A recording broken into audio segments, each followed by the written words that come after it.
Welcome back to AV Veterans Talk. We're continuing our conversation with this week's guest, Jodi Champagne.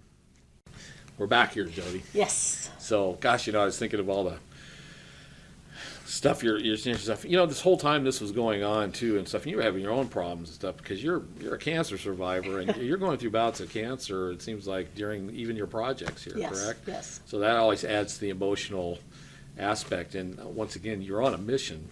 Yes. Because to take on something as huge as this, I don't know if that's the right use of language. I'm not that spoken English guy, but it's amazing. And when it came time to have your book signing, what would we call that? Your Book launch. book launch was neat because you kind of came to me and hooked up and says like, well, we need to find something that spans all three generations there and stuff. And of course, to me, it was like, well, I have the air museums that I deal with, but also there was the USS Iowa.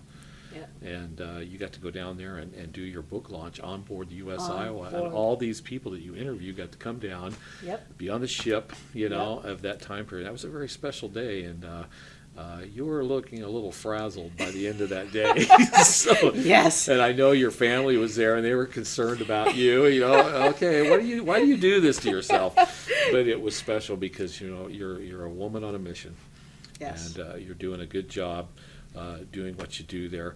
And there's never, I don't know when you find time to sleep. I know I can go on Facebook at any hour of the day or in the morning, and there you are, the little dots off to the side. I'm online, so it's all good. I go, gosh, Yep, do you yep. ever sleep? But now you're into this other thing, another project here, to where you're traveling to Europe. Yes. Yes. And you're bringing home the stories, and your new book will be called Allegiance, Our Heroes Not Forgotten. Absolutely. And you've been over trailing the stories of American soldiers over in Europe, World War II. Yes. How it came about, actually, is while I was working on this last project, a friend of mine got a package in the mail. And I knew all about her family history, her uncles and great uncles and stuff, fighting in World War I, World War II, and so one day she got this package from a woman in Belgium, and she called me up and says, "You won't believe this, and you got to come and see it." And I'm like, I'm looking at everything, and we're talking about it. I'm like, oh my goodness, this story needs to be told. Yeah. But I can't do it yet. Yeah, right. I got to finish my other ones first. Right. So as soon as my books were done, I was hoping to take a break, Yeah. a little rest, but I didn't get a chance to. And I immediately, when I learned about this and I started talking to some of the people in Belgium, to discover that our American soldiers that were killed during action, during World War I and World War II, they were killed and they're buried there. Mm-hmm. They were not brought back home. Mm-hmm. And there's thousands of them. Mm-hmm. And what they do over there, there's this program called Adopt a Gray program. Mm-hmm. And shall we say, the villagers adopt a soldier, 1, 2, how many, whether if there is a grave for them or if they're on the wall of the missing, Right. or a soldier unknown. And so when they adopt the soldier, they take care of them, bring them in as if they're their family member. They visit them all the time on all the American holidays, their holidays, or just stopping by to say hello. They research their soldiers as to, where they're from, how they died, where did they die, what units were they in, how many, sisters and brothers did they have, where did they live, so on and so on. And then once they do all the investigation, they try to find the families here in the United States, Yeah. and let them know, hey, your loved one is being taken care of.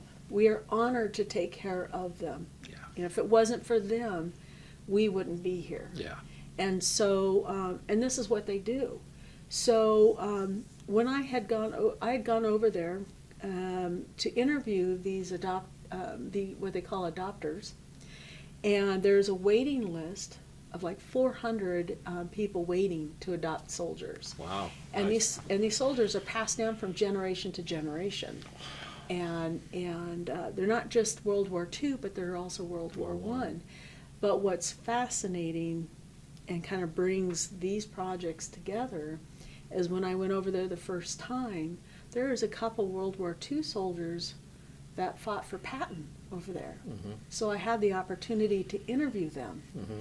And there are some that are still, you know, in the same, not necessarily the same unit, but they work together in maybe different units that are still alive that I've interviewed or Mm-hmm. or know.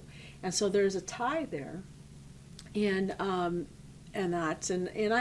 I just don't want people to, to forget about those soldiers.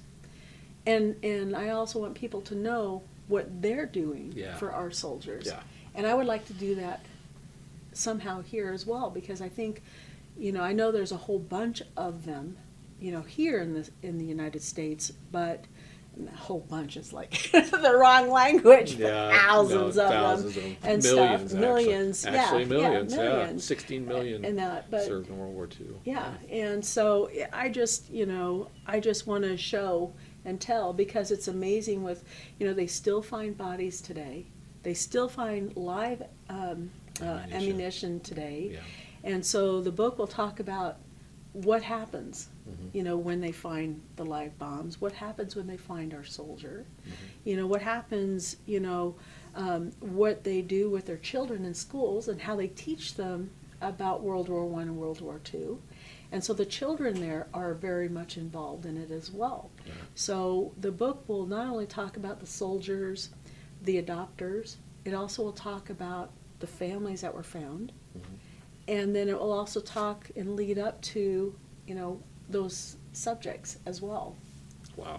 And so it will be an amazing project, but that will be 2 books. I was Yeah. originally starting with 1, but I can't really put them together because World War I is completely different than World War II. Yes, it is. And so and those books will be in English and Dutch as well. Yeah.